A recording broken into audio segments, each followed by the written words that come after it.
দুনিয়া ও আখিরাত কল্যাণ ফাউন্ডেশনের উদ্যোগে এবং পরিচালনায় আজ তৃতীয় বার্ষিকী আজমুশান ওয়াজ মাহফিল, তারিখ 26শে জানুয়ারি 2025 রবিবার।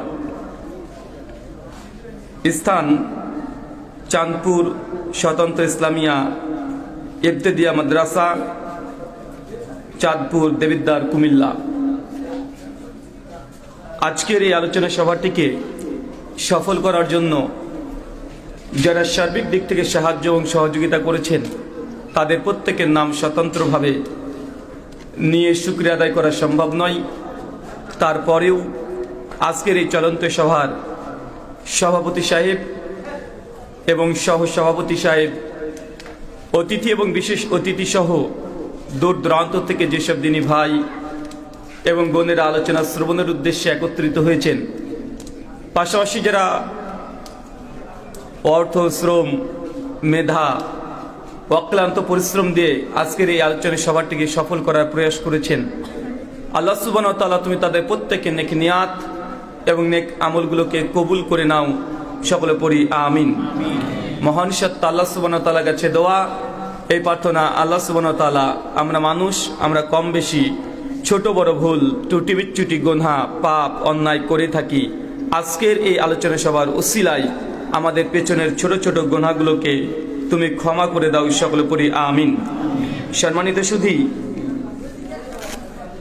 বাদ মাগরিব থেকেই বিভিন্ন আলোচক তারা পবিত্র কোরআনুল কারীম এবং হাদিসে মুবারাকা থেকে অনেক গুরুত্বপূর্ণ আলোচনা আপনাদের সামনে পেশ করেছেন।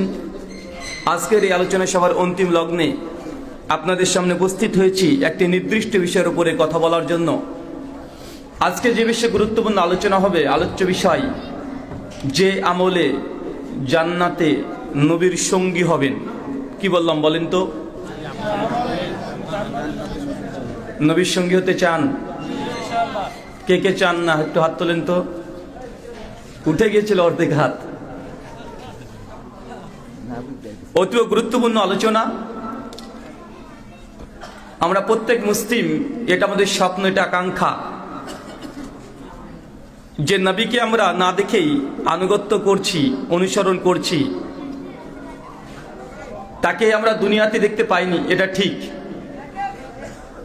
কিন্তু আল্লাহ নবী আলাইহিস সালাম এমন কিছু ইবাদত, এমন কিছু আমল আমাদেরকে বলে গেছেন যে ইবাদত এবং আমলগুলো করলে ইনশাআল্লাহ আমরা জান্নাতে, নবী যখন জান্নাতে থাকবেন তার প্রতিবেশী হিসাবে, তার সঙ্গী হিসাবে আমরা সেখানে অবস্থান করা সৌভাগ্যবান বা সৌভাগ্যবান আমরা সেদিন হতে পারবো ইনশাআল্লাহ। কখনো নিজেকে চিন্তা করেছেন আমরা এমন একজনের আনুগত্য করে অনুসরণ করি যাকে কখনো দুই চোখ দিয়ে আমরা দেখি নাই? কেউ নবীকে দেখেছেন? শুধু তাকে দেখি নাই এমনটাই নয়, যে তার কণ্ঠস্বর যে কেমন, কখনো তার কণ্ঠস্বরও আমরা কেউ শুনি নাই। কেউ শুনেছেন? যার সঙ্গে আমাদের বয়সের দূরত্ব প্রায় 1450 বছর আগে, যিনি দুনিয়াতে এসেছিলেন, মানুষকে দাওয়াত দিয়েছেন, নিজের উপরে অনেক নির্যাতন সহ্য করে তাইফের ময়দানে রক্তাক্ত হয়েছেন, উহুদের প্রান্তে 5খানা তীর নিজের শরীরে বিদ্ধ করে তিনি সাহাবা রাদিয়াল্লাহু আনহুদের সঙ্গে যুদ্ধ জিহাদ করেছেন। দুনিয়ার কোনো ফায়দার জন্য নয়, একটাই উদ্দেশ্য, এই মনুষ্য জাতিকে, মানুষ জাতিকে যেন আল্লাহ সুবহানাহু ওয়া তাআলা অভিমুখী করা যায়, মানুষকে জাহান্নামের পথ থেকে যেন জান্নাতের রাস্তাতে পর্যন্ত নিয়ে যাওয়া যায়। এই জন্য আল্লাহ নবী আলাইহিস সালাম তিনি অনেক প্রচেষ্টা করেছেন, কত গালিগালাজ শুনেছেন, কত নির্যাতিত, নিজের মাতৃভূমি মক্কাকে ত্যাগ করে মদিনায় যেতে হয়েছে। হয়েছে কি হয় নাই?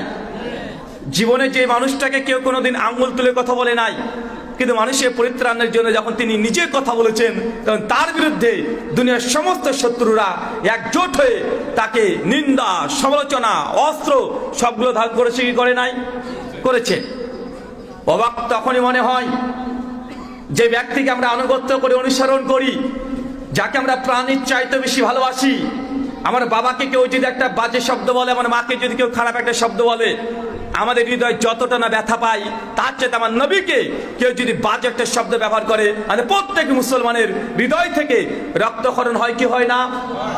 এটা হচ্ছে ভালোবাসা। না দেখেও যে ভালোবাসা যায়, তার জ্বলন্ত দৃষ্টান্ত আমরা মুসলমানরা, যে নবীকে কখনো দেখি নাই, তার কণ্ঠস্বর কখনো শুনি নাই, তার সঙ্গে বয়সের দূরত্ব প্রায় 1450 বছর। আপনি বাংলাদেশি, তার বাড়ি হচ্ছে মদিনা, যার দূরত্ব প্রায় 7,500 কিলোমিটার। এই 7,500 কিলোমিটার যার ভাষার সঙ্গে আমাদের ভাষার মিল নেই। তার ভাষা ছিল আরবি, আপনি কিছুই বুঝেন না। আমাদের ভাষা হচ্ছে বাংলা, আমাদের ভাষা তিনি বুঝেন না। তারপরেও এত বছর পরে একটা মানুষকে, পৃথিবীর 180 কোটি মানুষ কিভাবে ভালোবাসতে পারে ভাই? এটা একটা বড় প্রশ্ন আসেন আপনার অন্তরে, একটা প্রশ্ন। আপনি পৃথিবীতে কোনো মানুষকে ভালোবাসেন, ভালোবাসার মানদণ্ড আছে। আপনি ওই ব্যক্তিকে কেন ভালোবাসেন? কারণ সে আপনাকে কোনো সময়তে সহযোগিতা করেছিল, সাহায্য করেছিল, আপনি বিপদে পড়েছেন, উদ্ধার করেছে। এই জন্য তার প্রতি আপনার ভালোবাসা, তার প্রতি আপনার যে মহব্বত, এটা জেগে উঠেছে। এটা ভালোবাসার একটা কারণ।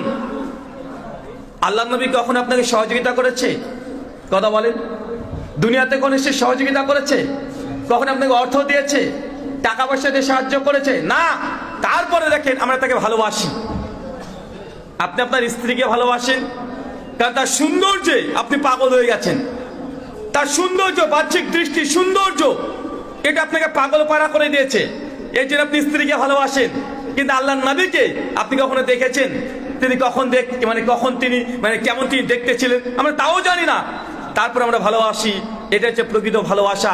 আপনাকে আমি এক আশ্বাস দিতে চাই, যাকে আমরা দুনিয়াতে দেখি নাই, যেমন আল্লাহ সুবহানাহু ওয়া তাআলাকে দেখি নাই, ফেরেশতাকে দেখি নাই, নবী রাসূলদেরকে আমরা দেখি নাই, তারপর তাদের প্রতি আমাদের ভালোবাসা আছে। তাই এমন কিছু ইবাদত আমলের কথা আজকে আপনাদের সঙ্গে শেয়ার করব, যে ইবাদতগুলো করলে আপনিও জান্নাতে নবীর সঙ্গী হতে পারবেন। বেশি বলবো না, রাত্রি 11টা পার হয়ে গেছে। অল্প স্বল্প আলোচনা করব, যৎসামান্য কিছু বলবো যেটা আপনি বুঝতে পারেন, আর সেটাকে আমলে বাস্তবায়ন করে আমাদের যেই মূল উদ্দেশ্য জান্নাত, শুধু জান্নাত নয়, জান্নাত নবীর সঙ্গী হওয়া। ভাই বলেন তো, জান্নাত কয়টা? আরো জোরে বলেন। কে বলছে 8টা, কে বলছে 1টা? জাহান্নাম কয়টা? 1টা। কিন্তু আপনাদের কুমিল্লার মানুষ বলে যে 8টা জান্নাত, আর জাহান্নাম 7টা, বলে না? চাচা, জান্নাত 1টা, জাহান্নাম কয়টা? জাহান্নাম 1টা। জান্নাতের দরজা আছে 8টা, আর জাহান্নামের দরজা আছে 7টা। জান্নাতের এক একটা দরজার এক এক রকমের নাম আছে। যেমন বাবু রাইয়ান, এই দরজাটা কিয়ামতের মাঠে আল্লাহ সুবহানাহু ওয়া তাআলা মানুষের যখন হিসাব নিকাশ সমস্ত কিছু হয়ে যাবে, এই কথা বলেন না, যখন সমস্ত হিসাব নিকাশ হয়ে যাবে, মানুষকে যখন জান্নাতে প্রবেশ করানো হবে, সেই জান্নাতের নাম একটা দরজা আছে বাবু রাইয়ান। এই দরজা দিয়ে শুধুমাত্র তারাই প্রবেশ করবে যারা দুনিয়াতে অধিক পরিমাণে সিয়াম, রোজা পালন করেছে। ফেরেশতারা ডাকবে, কে সে রোজাদার ব্যক্তি? তখন আপনি প্রবেশ করবেন ওই দরজা দিয়ে। কেন? কারণ আপনি যে বেশিরভাগ সিয়াম, নফল, রোজা পালন করছে, এই জন্য যে অধিক পরিমাণে দান করেছে আল্লাহকে খুশি করার জন্য, তার জন্য স্পেশাল একটা দরজা থাকবে। যে অধিক পরিমাণে নফল, সিয়াম, সালাত আদায় করেছে, তার জন্য আলাদা একটা দরজা থাকবে। তার মানে বুঝতে পারলাম জান্নাত 1টা, জান্নাতের দরজা 8টা, জাহান্নাম 1টা, জাহান্নামের দরজা 7টা। আচ্ছা, আরেকটা প্রশ্ন করি, বলেন তো জান্নাতে 10খানা প্রাণী, দুনিয়া 10টা প্রাণী জান্নাতে প্রবেশ করবে, সে প্রাণীগুলোর নাম কি কি বলেন? কুকুর আছেন একটা, কুত্তা, হ্যাঁ, আর কি? খেজুর গাছ। ওটা তো প্রাণী না, ওটা জড় পদার্থ। 10খানা, হ্যাঁ, গরু যাবে, এটা বিড়াল, ক্যাট, ম্যাও, আর কি রে ভাই, এটা জানি না তো, জানেন না? এই হাদিস জানা নাই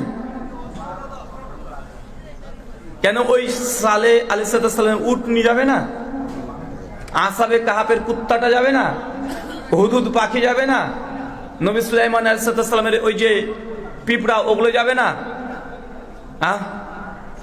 এর কথা বলে না কি অবাক? এরা কি নিজে কনফিউজ নাকি? হাদিস পড়ে নাই, এটাই ঠিক। আলহামদুলিল্লাহ আপনারা পড়েন নাই, কারণ এটা কোনো হাদিসই না, এটা বক্তাদের তৈরি করা কথা। বুঝতে পারলেন যে 10 প্রকারের প্রাণী যে জান্নাতে প্রবেশ করবে, বিভিন্ন আলোচকরা আলোচনা করে, এটা কোনো হাদিসই না, এটা বক্তারা নিজেরা তৈরি করেছে। এটা কোনো জাল, কোনো সনদও পাওয়া যায় না, এটা বক্তাদের শুধুমাত্র মানুষকে ধরে রাখার জন্য গল্প বানিয়ে এই কথাগুলো প্রচলন করা হয়। জানবো একটু আগে আমি আপনাদেরকে বলেছিলাম, মানুষ মনে করে জান্নাত 8টা আর জাহান্নাম 7টা, কিন্তু আসল ঘটনা জান্নাত একটা, জাহান্নামে একটা, তার দরজা 8টা আর 7টা। এই কিছু কিছু জিনিস সহির মধ্যে কিছু আমাদের বক্তাদের অতিরিক্ত বাড়াবাড়ি করার কারণে কিছু শব্দ যুক্ত করে দিয়ে কোনটা ঠিক আর কোনটা বেঠিক এটা নির্ণয় করা এখন খুব কঠিন হয়ে গেছে। হয়েছে কি হয় নাই? হয়েছে। চলেন আমরা আপনাকে বোঝানোর চেষ্টা করি যে আমল, এমন কিছু ইবাদত করবেন যে ইবাদত করলে নবীর সঙ্গী হওয়া যায়। প্রথম, কোরআনুল কারীম সূরা নিসা সূরা নম্বর 4 আয়াত নাম্বার 69, আল্লাহ সুবহানাহু ওয়া তাআলা বলেছেন, মান ইউতিল্লাহ, যে আমি আল্লাহর আনুগত্য করলো, ওয়া রাসূলা, এবং আমার রাসূলের অনুসরণ করলো, এরা কার সঙ্গে থাকবে? আল্লাহ 4টে ক্যাটাগরি তিনি তুলে ধরেছেন। ও নবীন, তারা নবীদের সঙ্গী হবে। ও সিদ্দিকিন, যারা সত্যবাদী আবু বকর রাদিয়াল্লাহু আনহুর মতো, তাদের সঙ্গে তারা জান্নাতে হবে। ও শুহাদা, যারা শহীদ হয়ে গেছে। বদরের 313 জন সাহাবী যারা শহীদ হয়েছিলেন, কিছু কিছু সাহাবী, উহুদের প্রায় 70 জন সাহাবী যারা শহীদ হয়েছে, আমিরে হামজা, হানজালা রাদিয়াল্লাহু আনহা, এমন বিখ্যাত বিখ্যাত সাহাবীদের সঙ্গে আপনি জান্নাতে থাকবেন। এবং সলিহিন, যারা উম্মতের নেককার পরেজগার বান্দা ব্যক্তি, যারা দুনিয়া থেকে চলে গেছে, তাদের সঙ্গে জান্নাতে থাকবে। শর্ত কি? কথা বলেন। যারা আল্লাহর ইবাদত করেছে, আনুগত্য করেছে, আল্লাহর বিধানকে নিজের বিরুদ্ধে চলে গেলেও মেনে নিয়েছে, আর যারা রাসূলের হুবহু অনুসরণ করেছে, এরাই যখন জান্নাতে যাবে তখন নবীদের সঙ্গে থাকবে, তারা সিদ্দিকদের সঙ্গে থাকবে, তারা শুহাদা, যারা শহীদ হয়ে গেছে তাদের সঙ্গে থাকবে, আর যারা নেককার সলিহিন তাদের সঙ্গে থাকবে। এই সলিহিন কারা বলেন তো? পীর সাহেব, হ্যাঁ পীর সাহেবরা না। এটা যদি কেউ অর্থ করে যে পীর সাহেব, এটা ভুল হবে না। সলিহিন মানে উম্মতের নেককার পরেজগার বান্দা, কিন্তু এখন কোন পীর এটা নির্দিষ্ট করে বলে দেওয়া যাবে না। তবে হ্যাঁ, এ কথা বলতে পারি, ইমাম বুখারী, ইমাম মুসলিম, ইমাম আবু দাউদ, ইমাম তিরমিজি, ইমাম নাসাই, এরা হচ্ছে উম্মতের নেককার পরেজগার, এরা বান্দা, এরা সলিহিনের অন্তর্ভুক্ত। ইমাম আবু হানিফা, ইমাম শাফিঈ, ইমাম মালিক, ইমাম আহমদ ইবনে হাম্বল, এরা হচ্ছে উম্মতের নেককার পরেজগার বান্দা, যারা আল্লাহর আনুগত্য করবে, রাসূলের অনুসরণ করবে। তাদের জন্য এই 4 ক্যাটাগরির আপনি সঙ্গী পাবেন জান্নাতে। এখন বলেন তো, জান্নাতে গিয়েছেন আর জান্নাতে এমন একটা ঘর পেয়েছেন যে নবীর ঘর এটা, তার প্রতিবেশী পাশে আছে আপনার ঘর, কেমন লাগবে? দুনিয়াতে আপনি যাকে দেখেন নাই, যার প্রতিবেশী হওয়ার সৌভাগ্যবান হন নাই, সৌভাগ্য তো পেয়েছে কে? আবু বকর রাদিয়াল্লাহু আনহু, ওমর বিন খাত্তাব, ওসমান বিন আফফান, আশেপাশে নবীর সঙ্গে সবসময় থাকতেন, নবীর জন্য জীবন দিয়েছেন, নবীর পেছনে নামাজ পড়েছেন, নবীর খুতবা শ্রবণ করেছেন, হিজরত করেছেন, মক্কা থেকে মদিনাতে যুদ্ধে অংশগ্রহণ করেছেন, এমনকি নবীর শেষ অন্তিম সময় তারা প্রেজেন্ট দাঁড়িয়ে ছিল। তারা কতই না সৌভাগ্যবান, কিন্তু আমরা তাকে দেখি নাই, তার কণ্ঠ শুনি নাই, কিন্তু তারপরে তাকে আনুগত্য অনুসরণ করছি। আল্লাহ নবী এই জন্য বলছে, আমাকে যারা দেখে ঈমান এনেছে, পরবর্তী আমার উম্মত যারা আছে, যারা না দেখে আমার আনুগত্য অনুসরণ করবে, আমাকে মেনে নিবে, তাদের ডবল আজর, মানে ডবল সওয়াব। তা তো নবীকে দেখেছে, দেখে নাই? কিন্তু আমরা না দেখে তাকে ভালোবাসি, না দেখে তার আনুগত্য করি। তার বিরুদ্ধে একটাকে যে টুক শব্দ করে আনে, ব্রেন কাজ করে না, হৃদয় থেকে রক্তক্ষরণ হয়ে যায়। বাপের বিরুদ্ধে বললে মুসলমান মেনে নাই, মায়ের বিরুদ্ধে বললে মুসলমান মেনে নাই, কিন্তু আল্লাহ নবীর বিরুদ্ধে বাজে একটা শব্দকে প্রয়োগ করলে, সে মুসলমান হোক আর নাস্তিক হোক, হৃদয় থেকে আপনাদের রক্তক্ষরণ হয় কি হয় না? হয়। এটা হচ্ছে আমরা যে আল্লাহ নবীকে ভালোবাসি এই জ্বলন্ত দৃষ্টান্ত। কিন্তু আমরা এই ভালোবাসাতে সকলেই একমত, কিন্তু এই আমল যে বলছে আল্লাহ নবীর আনুগত্য অনুসরণ করতে হবে, আমরা এখানে আমরা কেউ একমত না। একমত নাকি? এখানে এসে ঝামেলা হয়ে যায়। অনেক মানুষ আছেন, নবীর আনুগত্য প্রথমে বাহ্যিক দিক থেকে শুরু করতে হবে। আপনি পৃথিবীর যদি কোনো মানুষকে যদি ভালোবাসেন, একজন নায়ককে যদি ভালোবাসেন, কি করেন? নায়কের ড্রেস আগে নকল করেন, করেন কি করেন না? না কিভাবে চুল কাটে, কোন পোশাকটা পরে, কিভাবে প্যান্ট পরে, কিভাবে চুলটা আঁচড়িয়ে দেয়। ভাই এরকম সব নকল করেন কি করেন না? তার দাড়ির স্টাইল কেমন, তার গোফের স্টাইল কেমন, কি ধরনের পোশাক পরছে, এটা আমি নকল করি কি করি না?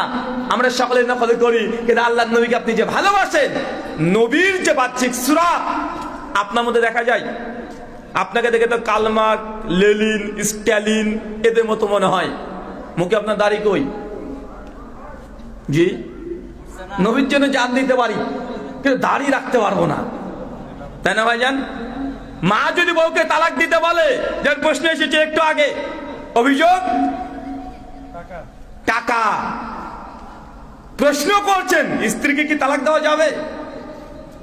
কিন্তু আপনি দাড়ি রাখতে যাচ্ছেন, স্ত্রী দাড়ি রাখতে দিচ্ছে না, না দাড়ি রাখবে না, এই প্রশ্ন আসে না যে হুজুর ওই বউটাকে রাখবো না বাতিল করে দেবো। কিন্তু আপনার এখন একটু এই টাকার প্রতি লালসা আছে। মা তো ঠিকই বলছে, টাকা কেন দিবে না, ওর বাপের আছে তো, মানে আপনার স্বার্থ জড়িয়ে আছে, এই জন্য প্রশ্নটা আসছে। এমন প্রশ্ন আসে না, কথা বলেন।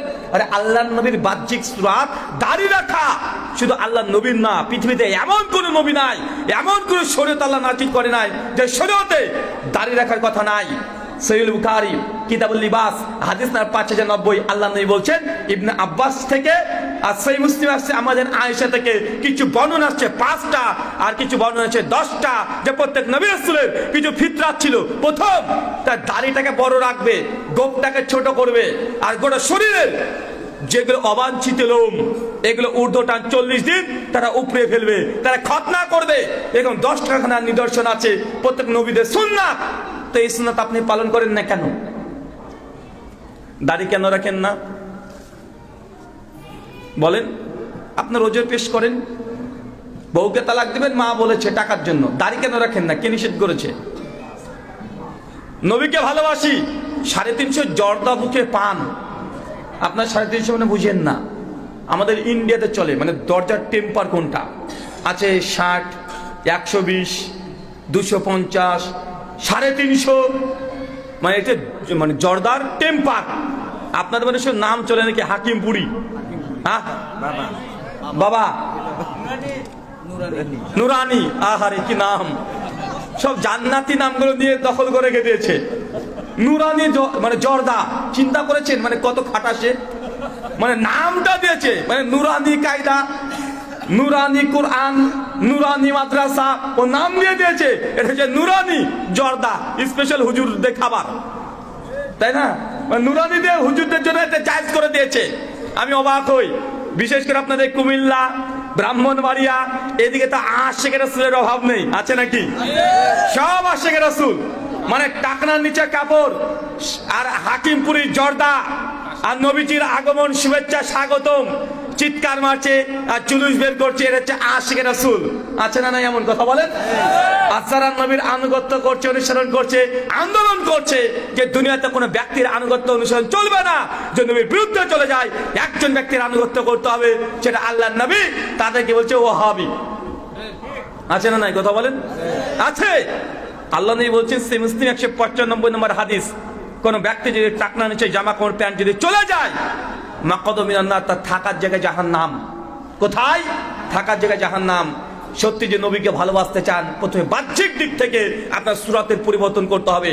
আজকে আলোচনা শোনার পরে যে প্যান্ট পরেছেন, এই প্যান্ট আর পরতে পারবেন না যতক্ষণ না প্যান্টটা কেটে এই টাকনার উপরে না করছেন, ততক্ষণ পরা যাবে না। কেন?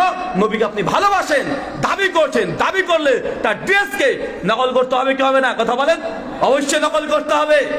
আপনার স্ত্রী, আপনার মেয়ে, ও তো আমাদের ইন্ডিয়ান পাখি ড্রেস কেনার জন্য আপনাকে কত রকমের ঝামেলা করেছে না? ওই যে পাখি ড্রেস লাগবে, পাখি ড্রেস না হলে ঈদে যাবে না, এই পোশাকটা লাগবে, কোন সিনেমার নায়ক কি করেছে ওটা নিয়ে সব সময় ব্যস্ত।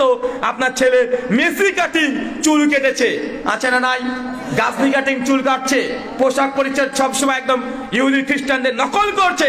আপনি দাবি করছেন আপনি মুসলমান, আপনি আশিকে রাসূল, কিন্তু নবী সুন্নাত আপনার বাহ্যিক দিকে একটাও নাই। আপনারা যদি বলি ভাইজান টাকনার নিচে কেন কাপড় পরেছেন, নবী তো নিষেধ করেছে, আপনি বলছেন আল্লাহ নবী বলেছেন অহংকার বশত যদি হয় তবে থাকার জায়গায় জাহান্নাম, কিন্তু আমার অহংকার নাই। ভাই বলছি কি বলছেন? কথা বলেন। বলছে ওর নাকি অহংকার নেই। অহংকার কোনটারই ভাই? নবী আদেশ করেছে তুই মানছিস না, এটাই অহংকার। নবীর আদেশ তুমি মানছো না, এটাই তোমার জন্য অহংকার। কেন সাহাবী ওমর বিন খাত্তাব কি তার মধ্যে খুব বেশি অহংকারী ছিল নাকি? টাকনার উপরে কাপড় তিনি পরতেন কেন? সাহাবীদের হৃদয় কি অহংকার যুক্ত ছিল না অহংকার মুক্ত ছিল? কথা বলেন। আরে অহংকার মুক্ত ছিল। তাদের জুহুদ, তাদের দুনিয়া বিমুখতা এত উঁচু মানের আপনি কল্পনা করতে পারবেন না। তারপরে কোন একজন সাহাবী তাদের টাকনা নিচে কাপড় পরেছে এমন কোন দৃষ্টান্ত নাই। একটাই পাওয়া যায় মুসনাদ আহমদে, আবু বকর রাদিয়াল্লাহু আনহু আল্লাহ নবীর কাছে সে জিজ্ঞাসা করেছিলেন আবু বকর প্রসঙ্গে যে তার টাকনা নিচে কাপড় চলে যায়, এই ব্যাপারটা কি? আল্লাহ নবী বলেছিলেন আবু বকরের ভিতর কোনো অহংকার নাই। তো এটা তো আবু বকরের জন্য সার্টিফিকেট নবী দিয়েছে, আপনার সার্টিফিকেট কে দিয়েছে আপনাকে? আপনার মধ্যে যে অহংকার নাই, এই সার্টিফিকেট আপনি কোথায় পেয়েছেন? আল্লাহ নবী তো আবু বকরের সার্টিফিকেটটা দিয়েছে, আপনার সার্টিফিকেট কোথায় যে আপনি তারপরে আজ পর্যন্ত আপনার টাকনার উপরে আপনি কাপড়টা এখনো মানে টাকনার নিচে এখনো আপনার চলছে? 24 ঘন্টার মধ্যে আপনি টাকনার নিচে যদি কাপড় থাকে এটা কেটে আগে ছোট করে নিতে হবে। এটা বাহ্যিক দিক থেকে আল্লাহ সুন্নাত, আল্লাহ নবীকে ভালোবাসার একটা আলামত। আর দুই কি বললাম বলেন তো? এই যে দায় রাখতে হবে। হুজুর বিয়ে করিনি, যে বিয়ে করেননি না, মানে এই জায়গাতে যুবকরা এসে বলছেন বিয়ে করিনি, যে দাড়িটা রেখে দিই তাহলে বউ পাওয়া যাবে না। আপনি কি ভাবছেন হুজুরদের বউ নাই? আপনার কয়টা বউ? হুজুরদের 3টে 4টে, কোন হুজুরও 5টা করে ফেলে, হারাম তাও করে। ওই দেখেন বলছে কাজী ইব্রাহিম সাহেবের 4টে বউ, আমার জানা নাই। উনি 4টে বউর কথা নিউজ দিচ্ছেন। আপনি কি বলেছেন দাড়ি থাকলে মানে বউ পাওয়া যায় না? আরে ভাই মার্কেটে দাড়িওয়ালাদের চাহিদা বেশি। কথা বুঝতে পারলেন না? কারণ যখন যে বিয়ে করতে চায়, সংসার করতে চায়, সে সংসার করার জন্যই বিয়ে করতে চায়। আরে মনে রাখবেন দাড়িওয়ালাকে যে কোনো মেয়ে বিয়ে করবে না। যারা সংসার করতে চায়, যারা পরিবারকে গঠন করতে চায়, তারা দাড়িওয়ালা বিয়ে করবে। আর যারা চায় যে না সংসার করব না, সংসার একটা না, বিয়ে করবে একজনকে কিন্তু সংসার করবে 10 জনকে, তারা দাড়িওয়ালা ছেলের সঙ্গে বিয়ে করবে না। কথা মনে বুঝতে পারেননি? মিশকাত হাদিস নাম্বার 71 আল্লাহ নবী বলছেন এই সৃষ্টি জগৎ রচনা সৃষ্টি করার 50,000 বছর পূর্বে সমস্ত তাকদির আল্লাহ সুবহানাহু ওয়া তাআলা লিখে দিয়েছেন। তাই আপনি যদি দাড়ি রাখেন তারপরে যে বউটা পাবেন, দাড়ি না থাকলেও ওই বউটা আপনি পাবেন। আপনার বউ আমি দখল করতে যাব না। কথা বুঝতে পারলেন না মনে হয়? আর তাকদির তো লেখা আছে। আপনি কিসের ভয় পাচ্ছেন? এখানে ভয় পাওয়ার কোনো জরুরত নেই। অনেক 4 বয়সের মানুষকে দেখছি যে দাড়ি নেই। চাচা কি খবর? হ্যাঁ, আপনি আবার আর একটা করার ইচ্ছা আছে নাকি? না আর একটা চাচি কি শেষ হয়েছে লাগবে নাকি? হ্যাঁ, কে বললো লাগবে? ও লাগবে নাকি? মানে বাঙালি তো আমরা ঝুলে বলে দিই সবকিছু। প্রথমে বাহ্যিক দিককে সুরাত একটা উদাহরণ দিয়ে বুঝতে পারবেন। বলেন তো, একটা মানুষ যখন ডাক্তার পাস করে তার গাড়ি পেছনে একটা প্লাস চিহ্ন লাগিয়ে দেয় না? হ্যাঁ লাগাই তো। কেন লাগাই? সে ওটা নিয়ে গর্ববোধ করছে। একজন পুলিশ যখন তার ড্রেস পায় সে ড্রেসটা সে পরিধান করে না? তা আপনি যে মুসলমান, আপনার ড্রেস কই? আপনার বাহ্যিক যে আলামত দেখে তো বোঝা যায় না। আল্লাহ সুবহানাহু ওয়া তাআলা শর্ত দিয়ে দিয়েছে, যদি নবীর সঙ্গে জান্নাতি থাকতে চাও, জান্নাতি হতে চাও, নবীর প্রতিবেশী হতে চাও, নবীর আনুগত্য অনুসরণ করতে হবে। সূরা হাশর আয়াত 7, মা আতাকুমুর রাসূলু ফাখুযুহু ওয়া মা নাহাকুম আনহু ফান্তাহু। আমার নবী তোকে যা দেয় তা গ্রহণ করে নাও, যা দেয় নাই সেটাকে বর্জন করে দাও। একটাই হৃদয় থেকে প্রশ্ন আসবে, আমার নবী কি করেছে সেটা আপনাকে ধারণ করতে হবে। যতই আপনার বিরুদ্ধে চলে যাক না কেন, ওটাকে গুরুত্ব না দিয়ে নবীর প্রত্যেকটা ছোট করে সুন্নাত, এই অজুহাত থেকে নবীর কোনো সুন্নাতকে বর্জন করা যাবে না। আমাদের সমাজে একটা ফিতনা আছে, নবীর সুন্নাত পালন করতে গেলে কিছু মানুষ বলে এটা ছোটখাটো সুন্নাত। এরা আহলে হাদিস সবসময় ছোট ছোট মাসালা নিয়ে কথা বলে।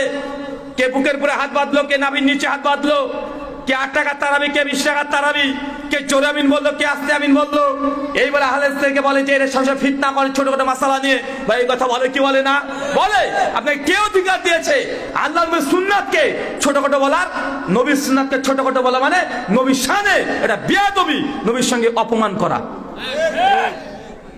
দেখেন সুনান আবু দাউদ কিতাবুস সালাত হাদিস নাম্বার 755, বিখ্যাত সাহাবী আব্দুল্লাহ ইবনে মাসউদ রাদিয়াল্লাহু তাআলা আনহু জঙ্গে জামালের সময় 32 হিজরিতে তিনি মৃত্যুবরণ করেন। তিনি বলছেন, আবু দাউদের 755 নম্বর হাদিসটা উঠিয়ে দেখবেন, ইবনে মাসউদ বলছেন, একদিন আল্লাহ নবী সালাত আদায় করছেন, নবীর ডান পাশে আমি দাঁড়িয়ে গেলাম সালাতে।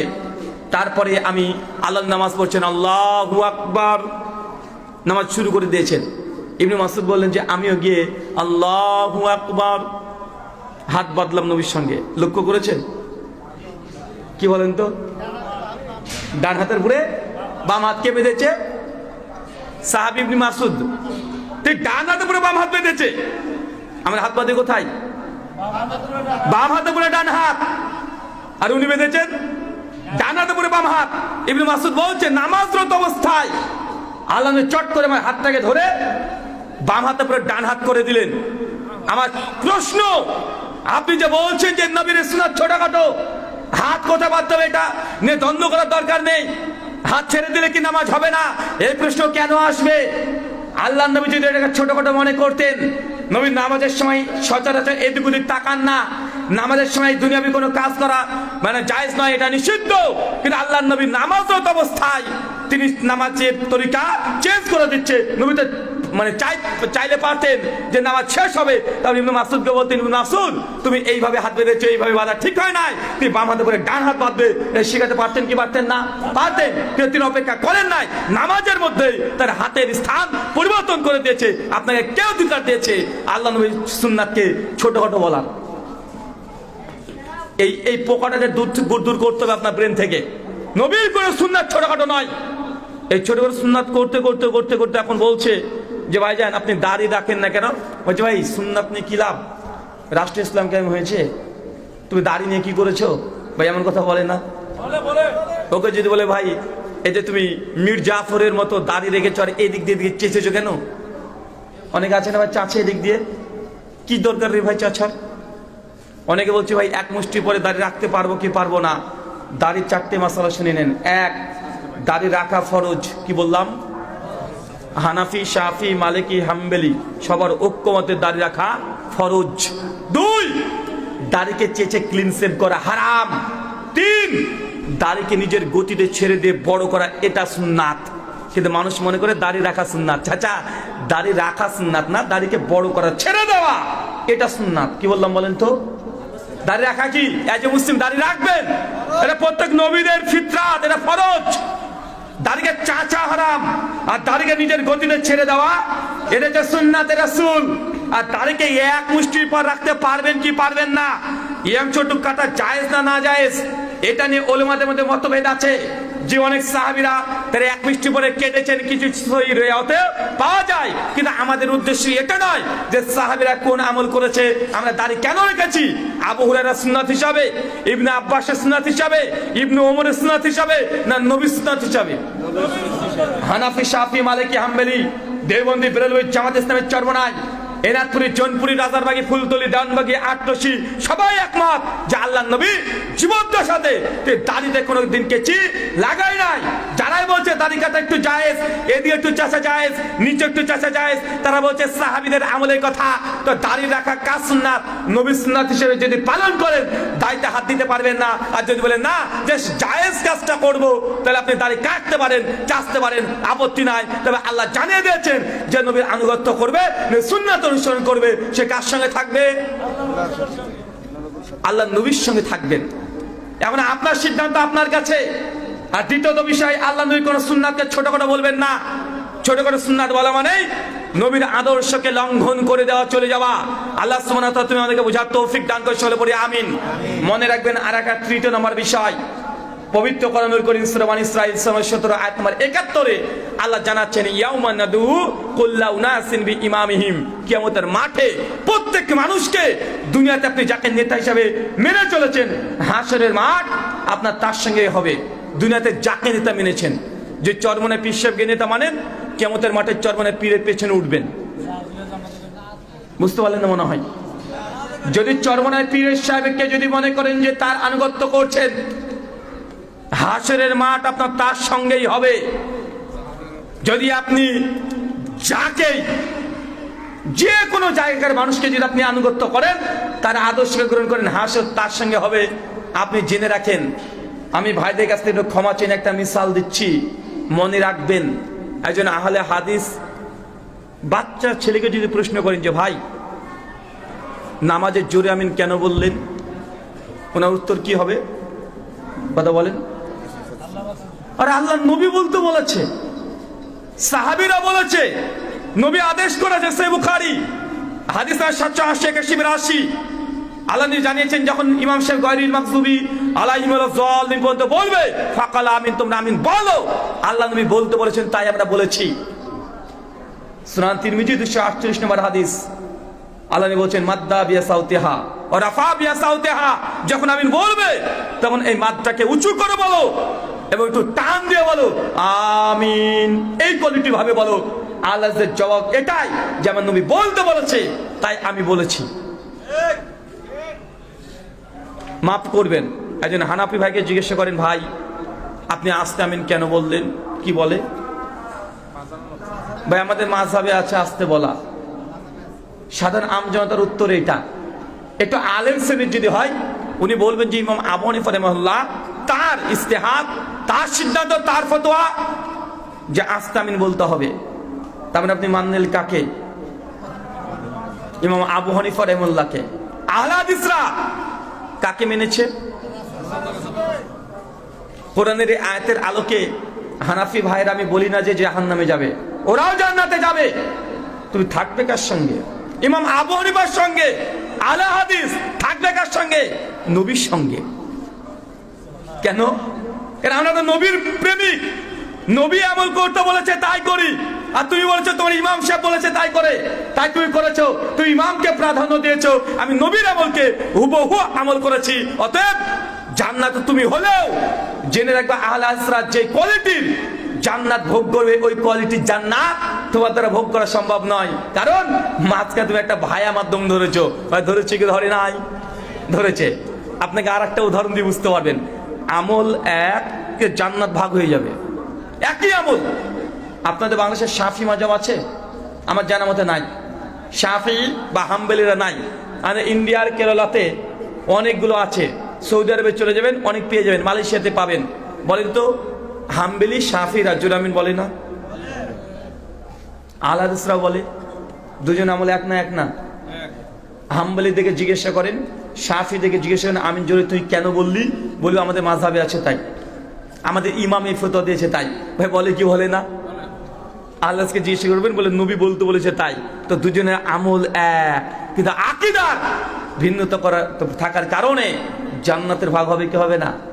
যারা আল্লাহ আল্লাহ নবীর আনুগত্য করবে, যে যার আনুগত্য করবে কিয়ামতের মাঠে সে তার সঙ্গে থাকবে। বাংলার মুসলমান বুঝে নাই যে আল্লাহর নবীর উম্মত যে আপনি কত গর্বিত। আল্লাহর নবী মানে আপনি বুঝতে পারছেন না। কিয়ামতের মাঠে সমস্ত নবীরা যখন নিজেদের ব্যাপারে নিজেরাই সন্দেহাতীত থাকবে, সেই সময় আল্লাহর নবী মুহাম্মদ সাল্লাল্লাহু আলাইহি ওয়াসাল্লাম উম্মতের জন্য তিনি শাফাত করবে। আপনি কোন পীরের কাছে গিয়ে বসে আছেন? পীর নিজেই জানে না সে জান্নাত যাবে না জাহান্নাম যাবে। নবীরা যে সময়তে চিন্তিত থাকবে। শেখ আব্দুর রাজ্জাক বিন ইউসুফ এই কথা বলেছিল। তাই কিছু মানুষ বলছে আরে বাপ রে বাপ, নবীরা চিন্তিত থাকবে। আরে এই কথা তো স্বয়ং তাজকিয়াতুল আউলিয়ার মধ্যে পরিষ্কারভাবে বাইজিদ বুস্তামির জীবনীতে আলোচনা করতে গিয়ে লিখছেন যে কিয়ামতের মাঠে সমস্ত নবীরা যখন একদম ছুটে ছুটে আসবে উম্মতদেরকে নিয়ে, ওই সময় বাইজিদ বুস্তামি পতাকা নিয়ে আসবে। তো তাদের গ্রন্থ রচনা করে রেখে দিয়েছে সেটা আব্দুর রাজ্জাক বিন ইউসুফের উপরে তারা অভিযোগ করছে। চলেন সহিহ বুখারী হাদিস নাম্বার 7205, আল্লাহ নবী বলছেন কিয়ামতের মাঠে প্রথম যার কবর ফেটে উত্থিত হবে তিনি কে বলেন তো? কোন নবী? কোন নবী বলেন? আমাদের সর্বশেষ নবী মুহাম্মদ সাল্লাল্লাহু আলাইহি ওয়াসাল্লাম। প্রথম যার হিসাব হবে কোন নবীর? এই উম্মতে মুহাম্মাদী। আপনি অবাক হবেন, মুসনাদে আবি ইয়ালা এবং মুসনাদে আহমদের মধ্যে হাদিস আসছে, প্রত্যেক নবী আল্লাহ নবীর সামনে যখন আসছে তাদের জামাত নিয়ে, আল্লাহ তাকিয়ে দেখছে কিছু নবী আছে তার পেছনে 100 উম্মত, কিছু নবী আছে তার পেছনে মাত্র 50 জন, কিছু নবী আছে তার পেছনে মাত্র দেখছে 10 জন, আর কিছু নবী আছে তার পেছনে কোনো উম্মতি নাই, কেউ নাই। নূহ আলাইহিস সালাম একটা বছর নয়, 2টা বছর নয়, 950 বছর দাওয়াত দিয়েছে। কত বছর? 950 বছর দাওয়াত দিয়েছে। মুফাসসিররা বলছে 40 জন, 45 জন, 50 জন, 100 জন মতো নবী নূহের উম্মত ছিল। দাওয়াত দিয়েছে কত বছর? 950 বছর। আল্লাহ নবী বলছেন কিয়ামতের মাঠে আমি তোমাদেরকে নিয়ে গর্ববোধ করব, কারণ আমার উম্মত কিয়ামতের মাঠে সব চাইতে বেশি হবে। আপনি কোন পীরের কাছে ছুটছেন? সহিহ বুখারী উক্ত হাদিসে নবী বলছেন, যখন আল্লাহ সুবহানাহু ওয়া তাআলা কিয়ামত সংগঠিত করবেন, সমস্ত নবীরা সিজদারত অবস্থায় থাকবেন। আল্লাহ যখন তাদেরকে উত্থিত করবেন, নবী আদম আলাইহিস সালামের উম্মত কম, তার সবাই নবী আদমের দিকে ছুটে চলে যাবে, গিয়ে বলবে, ইয়া আদম আলাইহিস সালাম, আপনি পৃথিবীর প্রথম মানুষ, আল্লাহ আপনাকে নিজ হাত দিয়ে তৈরি করেছে, দুনিয়ার সমস্ত জ্ঞান আল্লাহ আপনাকে দিয়েছে। আজকে আমাদের কি হয়? আজকে আমাদেরকে একটু জান্নাতে যাওয়ার জন্য আপনি সুপারিশ করেন। নবী আদম আলাইহিস সালাম নিজে ওজর পেশ করে বলবে যে আজকে আমার কি হয়? আমি কিয়ামত সেই দিন দুনিয়াতে আল্লাহ সুবহানাহু ওয়া তাআলা আমাকে গাছে গাছে যেতে নিষেধ করেছিল, আমি গিয়েছিলাম। আজকে আল্লাহ যদি আমাকে প্রশ্ন করে আমার কি হয়, আমি শাফাত করতে পারবো না। তোমরা নূহের কাছে চলে যাও। মানুষ সবাই ছুটে ছুটে নূহের কাছে আসবে। নূহ নবী তখন বলবে যে আজকে আমার কি হয়, কারণ আমি আমার সন্তান কেনানকে, আল্লাহকে বলেছি, আল্লাহ আমার সন্তান কেনানকে তুমি নৌকাতে চাপার অধিকার দাও, অনুমতি দাও। আমি ভুল করে আল্লাহর কাছে এই দোয়াটা করেছিলাম, আল্লাহ হয়তোবা এই জন্য তুই রেগে থাকতে পারে, আজকে আমি তোমার জন্য সুপারিশ করতে পারবো না। নবী নূহ তখন বলবে নবী ইব্রাহিমের কাছে যাও। সবাই মিলে নবী ইব্রাহিমের কাছে ছুটে যাবে। আবুল আম্বিয়া, সমস্ত নবীদের পিতা নবী ইব্রাহিম একই কথা বলবেন যে আজকে আমি এই কাজের জন্য যোগ্য নই, আমি তোমাদের শাফাত করতে পারবো না আজকে, কারণ আমিও জীবনে 3টে তাওরিয়া করেছিলাম। আমাকে যখন জিজ্ঞাসা করেছিল যে এটা তোমার কে, আমি বলেছিলাম বোন, অথচ ওটা আমার স্ত্রী ছিল, আমি তাওরিয়া করেছি। আজকে আমি এই দিনে আল্লাহ সুবহানাহু ওয়া তাআলা যদি আমাকে জিজ্ঞাসা করে আমি নিজেই কি জবাব দেব সেটা নিয়ে টেনশনে আছি। তোমরা সবাই ছুটে যাও নবী ঈশার কাছে। ঈশা নবী একই কথা বলবে। সবাই শেষে যে দেখবি আল্লাহ নবী মুহাম্মদ সাল্লাল্লাহু আলাইহি ওয়াসাল্লাম সিজদারত অবস্থায় আল্লাহ নবী লুটিয়ে পড়ে আছে আর কাঁদো কাঁদো কণ্ঠে বলছে, ইয়া উম্মতি, ইয়া উম্মতি, ইয়া উম্মতি, হে আল্লাহ আজকে আমার উম্মতের কি হবে, আজকে আমার উম্মতের কি হবে। ভাইজান আপনি বুঝতে পারছেন না, আপনি পীরের কাছে চলে গেছেন, মাজারে চলে গেছেন, কিন্তু আপনার নবী কিয়ামতের মাঠে আপনার জন্য কাঁদবে। অন্য নবীরা তার উম্মতের সঙ্গে সম্পর্ক ছিন্ন করার জন্য তারা প্রস্তুতি নিয়ে নিয়েছে। একমাত্র আল্লাহ নবী তার উম্মতকে নিয়ে চিন্তিত আছে। আপনি পীরের দরবারে গরু ছাগল দিচ্ছেন, আপনি এখন আল্লাহ নবীকে চিনতে পারেননি, এখনো চিনতে পারেন নাই। মিশকাত হাদিস নাম্বার 2194, সুনান দারিমি 435, শেখ আলবানী সনদ হাসান বলেছেন, শেখ সোহেব আর নসরত দুর্বলতা প্রকাশ করেছেন। আল্লাহ নবী একদিন বসে আছেন, ওমর বিন খাত্তাব তিনিও বসে আছেন, আবু বকর রাদিয়াল্লাহু আনহু তিনিও বসে আছেন, 3 জন শ্রেষ্ঠ মানুষ বসে আছেন। ওমর বিন খাত্তাব তাওরাতের একটা কপি, একটা পৃষ্ঠা নিয়ে এসে আল্লাহ নবীর সামনে পড়তে শুরু করেছেন। যখনই আল্লাহ নবীর সামনে ওমর বিন খাত্তাব তাওরাত পড়ছে, বলেন তো তাওরাত কি? তাওরাত কি? আসমানি কিতাব। কোন নবীর উপরে অবতীর্ণ হয়েছে? নবী মুসার উপরে। আল্লাহর কিতাব কে পড়ছে? ওমর ইবনে খাত্তাব। যত পড়ে আল্লাহ তত রেগে যায়। ওমর বিন খাত্তাব আরো পড়ে, নবী আরো রেগে যায়। আবু বকর চট করে দাঁড়িয়ে তখন বলছে, ওমর তুই তাওরাত পড়ছো, দেখছো না তো তাওরাতে কেন নবী রাগান্বিত হচ্ছে, তুই তাওরাত পড়া বন্ধ রাখো। আল্লাহ নবী চট করে দাঁড়িয়ে উঠে তখন বলছেন, ওয়াল্লাযী নাফসি বিয়াদি মুহাম্মদ, ওমর সেই সত্তার কসম যারাতে আমি নবীর প্রাণ আছে, তুই তাওরাত পড়ছো।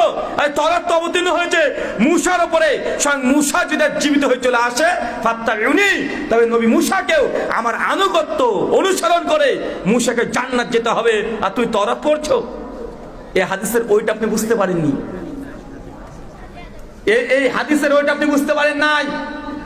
নবী মূসা আলাইহিস সালাম বলছেন, আমাদের নবী বলছেন যদি মূসা জীবিত হয়ে আজকে চলে আসে, তাহলে মূসার জান্নাত নির্ভর করছে কার উপরে? কথা বলেন।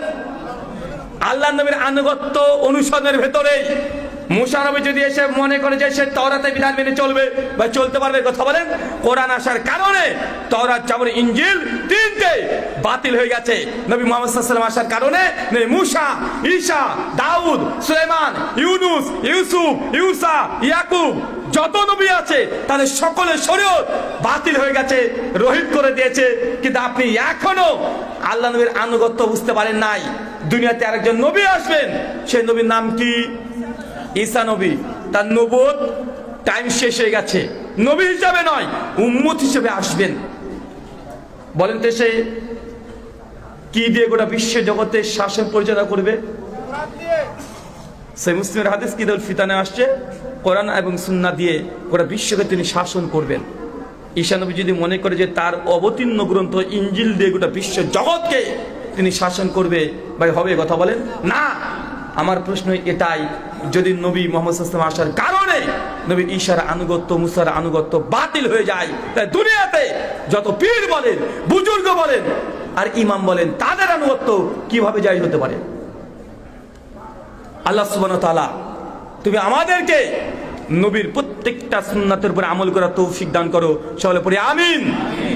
2 নম্বর আমল, সুনান আবু দাউদ 1320 নম্বর হাদিস। আল্লাহর নবী সাধারণত সুন্নাত নফল নামাজ কোথায় পড়তেন? বাড়িতে পড়তেন। তাহাজ্জুদের নামাজ কোথায় পড়তেন? বাড়িতে পড়তেন। তো আল্লাহ নবী যে তাহাজ্জুদের নামাজ বাড়িতে পড়েন, সাহাবীরা তো নবী কিভাবে রাত্রে জাগরণ করে এটা জানতেন না, কারণ তাহাজ্জুদের নামাজ তো বাড়িতে পড়ছে। তো অনেক সময় তো অনেক সাহাবীরা নবীর ইবাদত জানার জন্য নবীর সঙ্গে রাত্রিবেলাতে কাটাতেন। একজন সাহাবী এসে আল্লাহ নবীকে বলছেন, রাসূলুল্লাহ আজকে রাত্রিবেলাতে আপনার সঙ্গে থাকতে চাই, আপনার ইবাদতকে আমি দেখতে চাই। আল্লাহ নবী তাকে সঙ্গী করে নিয়েছেন। তা আল্লাহ নবী যখন তাহাজ্জুদের জন্য উঠেছেন, সেই সময় আল্লাহ নবীকে ওই অজুর পানি এগিয়ে দেওয়া, এটা করেছে টাওয়াল দেওয়া, নবী প্রত্যেকটা কাজ সে রাত্রিতে ওই সাহাবী এসে সে করে দিচ্ছে। আল্লাহ নবী তাহাজ্জুদের সালাত আদায় করার পরে সেই সাহাবীকে জিজ্ঞাসা করছে যে বলো তুমি কি চাও, কি চাও তুমি? তুমি যে আমার খেদমত করেছো, আমি তোমার এই খেদমতে খুশি হয়েছি, তুমি কি চাও? ওই সময় ডাইরেক্ট আল্লাহ নবীকে বলছে, রাসূলুল্লাহ আমি জান্নাত আপনার সঙ্গে থাকতে চাই। কি চাই বলেন তো? জান্নাতে কি চাই? নবীর সঙ্গে থাকতে চাই। বলেন তো আপনাকে যদি বলতো যে আপনি কি চান, আপনি কি বলতেন? আপনার যদি আমি এখন বলি যে আপনি বলেন তো কি চান, আপনি কি বলবেন? ভাই একটা সেলফি দেন, ভাই আপনার মোবাইলটা দিয়ে দেন। বা শেষে সাহাবীদের বলা উচিত ছিল, আল্লাহ নবী আমি তো খুব গরিব মানুষ, আমাকে 2 বিঘা ওই খেজুর বাগানটা দিয়ে দেন বা 10খানা উট দিয়ে দেন, চাইতে পারতো তো। সাহাবী কিছু না চেয়ে বলছে, রাসূলুল্লাহ জান্নাতে আপনার সঙ্গে সঙ্গী হতে চাই। আল্লাহ নবী তার কথা শুনে বলছে যে ডাইরেক্ট জান্নাত মানে কেউ যদি নবীর সঙ্গী হয়ে যায়, ভাই বলেন তো তার আর কোনো ভয় আছে? তার আর কোনো চিন্তা আছে? না কবরে ভয় থাকবে, না কিয়ামতের মাঠে ভয় থাকবে, না ফুলসিরাতে ভয় থাকবে, কোনো জায়গায় ভয় নাই। ডাইরেক্ট বলছে আপনার সাথে থাকতে চাই। আল্লাহ প্রশ্ন করছে আবার, আচ্ছা ঠিক আছে আর কি চাও বলো? কোনো কথা নাই, ডাইরেক্ট আবার বলছে নবী আমি আপনার সাথে থাকতেই চাই। 3 বার। আরে আর কি চাও? বলছে ইয়া রাসূলুল্লাহ আমি জান্নাত আপনার সাথে থাকতে চাই, আর কিছু চাই না। আল্লাহ তো বললেন যে সত্যি যদি তুমি এমনটা চাও, তাহলে প্রত্যেক রাত্রিবেলাতে তুই সিজদাতে পড়ে থাকো।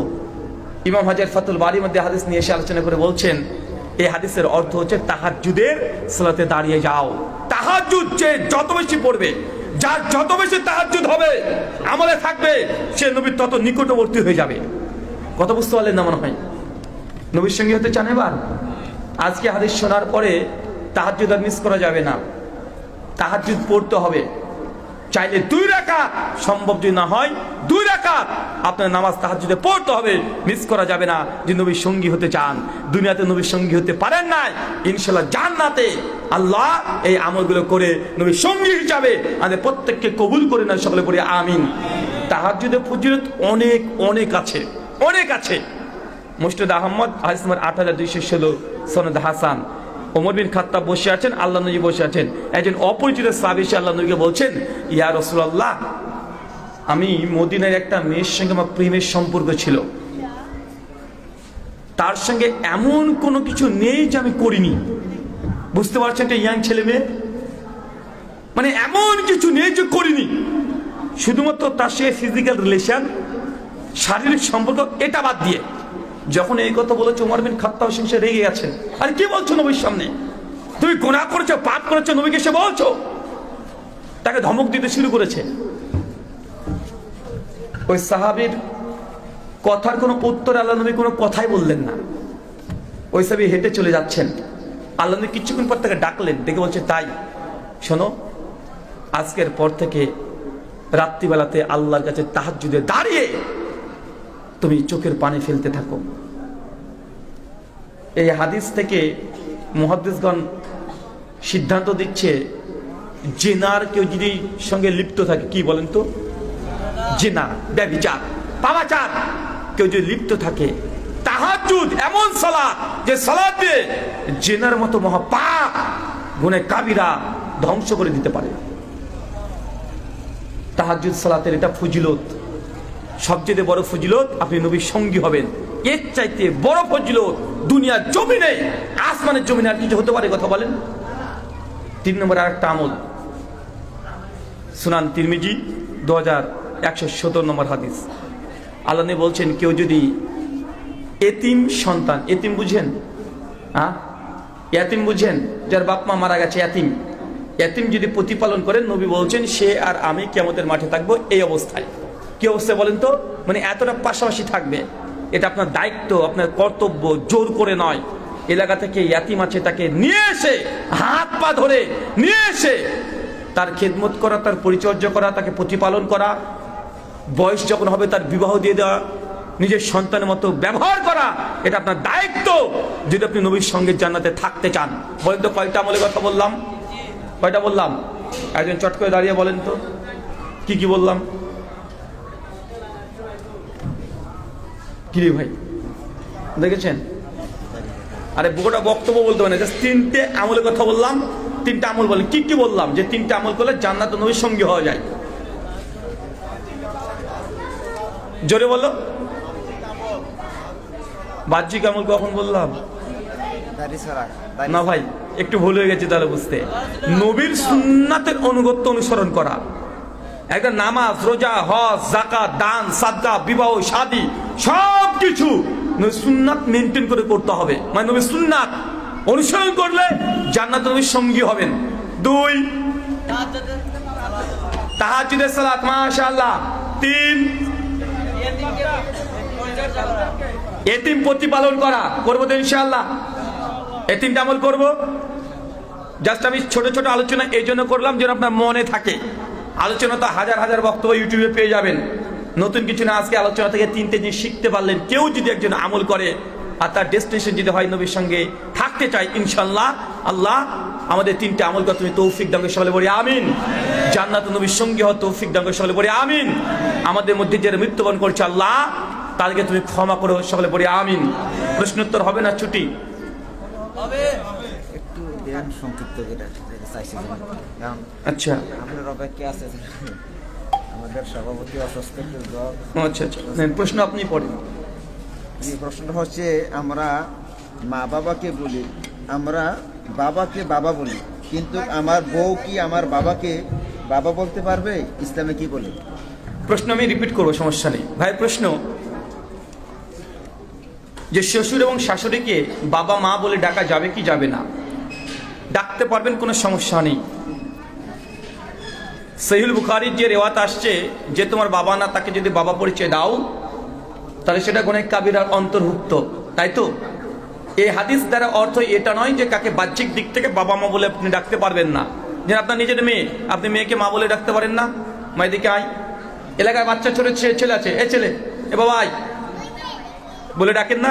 ডাকছেন, এগুলো কোনো ব্যাপার নয়। ব্যাপার হচ্ছে যে এমন কোন ছেলে আছে যা নিজের পিতার পরিচয়কে গোপন করে অন্য কাউকে পিতা বলে পরিচয় দেওয়া। কথা বুঝতে পারলেন?